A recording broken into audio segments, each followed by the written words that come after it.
A complaint that skeptics or atheists might raise, frequently actually, is one that has to do with Christian denominations. You guys can't agree among yourselves, and therefore why should we take what you say seriously?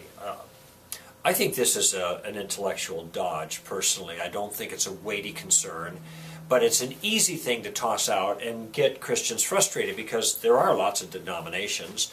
And it's hard to know how to navigate through that. Well, look at, taken at face value, if many denominations in religion means that Christian orthodoxy shouldn't be taken seriously, and here I'm using the term Christian orthodoxy to be those main things that all agree on, that hold them together under the heading of Christian. And then under that heading, there are going to be a lot of divisions where people have disagreements about smaller things. By the way, we're already beginning to give an answer to this, that the divisions aren't always as significant as many people make them, and even some of the Christians in question make them. Because to be a Christian means to hold some very foundational things in common.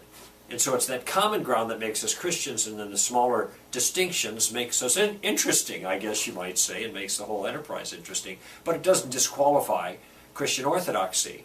The comparison I was going to think of, if it does, if the distinctions between Christians disqualifies Christian orthodoxy, well then the distinction between scientists disqualifies scientific orthodoxy.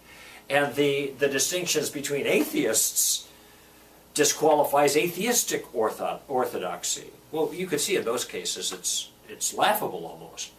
Just because atheists disagree about the particulars, and by the way, there's lots of disagreement.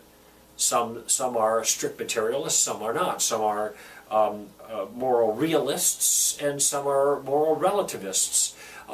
Some take Jesus seriously, some don't. I mean, you've got a whole range of different beliefs within the broader camp of atheism, but they all reject the existence of God, so that makes them all atheists.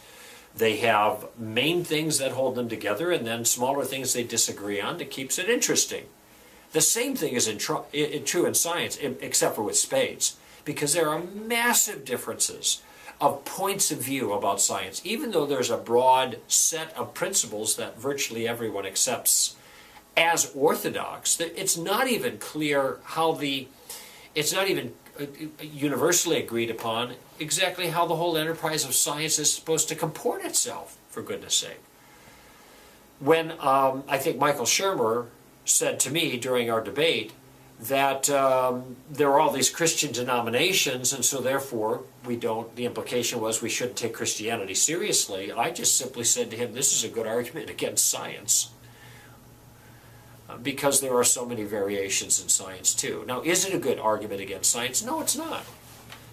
Science is a knowledge discipline in which a lot of things are agreed on, a lot of things are disagreed on, and it doesn't mean we can't work through it. And by the same token, it's not a good argument against religion, because religion is a knowledge discipline.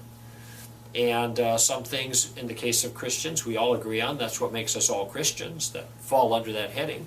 And then there are going to be smaller things, which keeps things interesting, that we don't all agree on, and we do our best to work through that.